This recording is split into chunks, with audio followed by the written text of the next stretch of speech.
Olá, meu nome é Nayara, eu sou aluna de Artes Cênicas da UFGD e participo do projeto de extensão Dramaturgias Compartilhadas.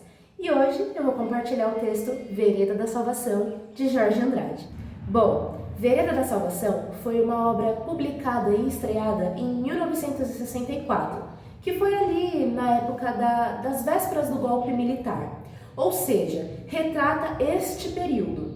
Então fala muito sobre o rural e o urbano, o moderno e o tradicional, ao mesmo tempo que fala de uma época atual. Tanto que Jorge Andrade, no seu roteiro, quando ele vai classificar os momentos em que aquilo está acontecendo, ele coloca época atual. Porque são temas que aconteceram, acontecem e vão acontecer na nossa sociedade. E por isso ele teve essa sensibilidade de colocar como época atual.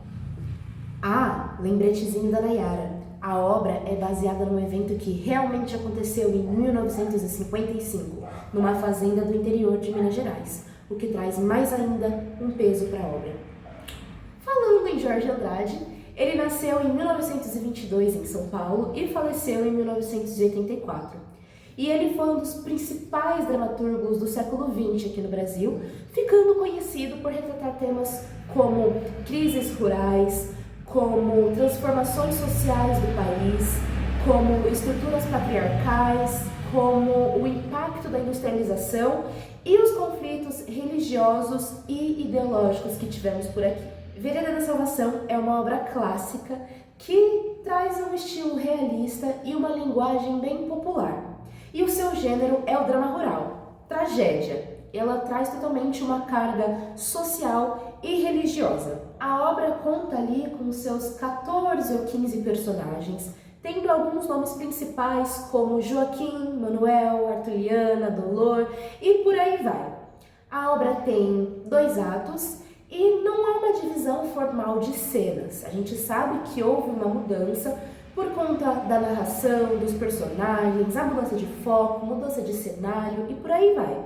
É assim que a gente sabe que houve uma transição entre uma cena e outra. E a maioria das adaptações de Vereda da Salvação tem a sua classificação indicativa como 16 anos por abordar temas bem pesados e conflituosos. E que haja luz agora!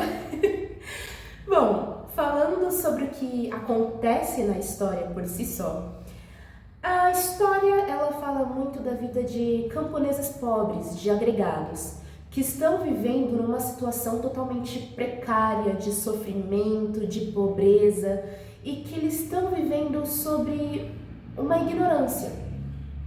E eles são fortemente influenciados numa perspectiva religiosa, porque eles usam isso como uma perspectiva do futuro, como um refúgio, a algo a se encontrar no meio daquela situação que é tão difícil. Então, com isso, surge um grupo de religiosos, na qual a cabeça principal é o Joaquim, que é o personagem principal, e ele fala que todo aquele sofrimento vale a pena se viver porque haverá uma salvação.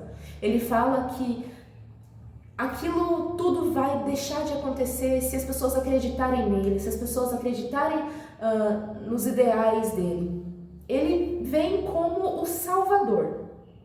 E as pessoas, na situação em que elas se encontram, elas passam a acreditar. Elas passam a acreditar que haverá luz no fim do túnel, que elas terão salvação, que elas chegarão aos campos elíseos, assim. Entende? Que aquilo tudo, aquela vida precária vai acabar. Então, o Joaquim, com todo esse manifesto, ele acaba trazendo as pessoas para si. Ele vai influenciando um por um. E as pessoas passam a acreditar que ele é realmente o Salvador. E ele mesmo se autoproclama Cristo. Ele se autoproclama como o defensor daquela sociedade. Então, as coisas começam a ficar um pouco pesadas e estranhas, porque como ele se diz Cristo, ele se vê no direito de cometer atos horrorosos. E horrorosos eu digo assassinato de crianças, como agressão a uma mulher que chama Artuliana, inclusive, ó o despertador, que chama Artuliana, e ela tá grávida, só que como ela não é conivente do pensamento dele, ele diz que aquele bebê é fruto do diabo, fruto do demônio, e que aquilo tem que sair dela. Ou seja, ele manda agredi-la para que ela sofra um aborto. São realmente coisas muito complicadas, assim, e ele faz tudo isso em nome de Deus, porque se ele é Cristo, se ele é um enviado, então ele tem a luz e permissão divina para fazer aquelas atrocidades.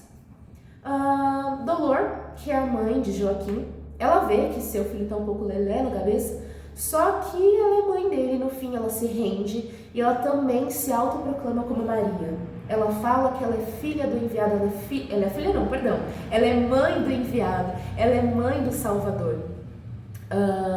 E também se torna conivente daquilo. Então a loucura assim fica de forma absurda. Tanto que o desfecho é totalmente trágico.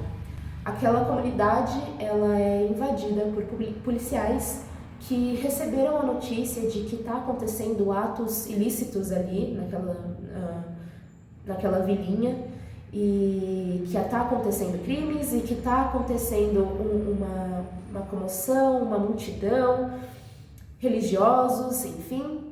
E então esses policiais invadem aquela vila e simplesmente tem morte para todo lado. Inclusive inocentes morreram no final, não sobra ninguém, basicamente no roteiro de Jorge Andrade. Não sobra ninguém. E isso mostra nitidamente uma crítica à intolerância religiosa, à religiosidade extrema, ao autoritarismo.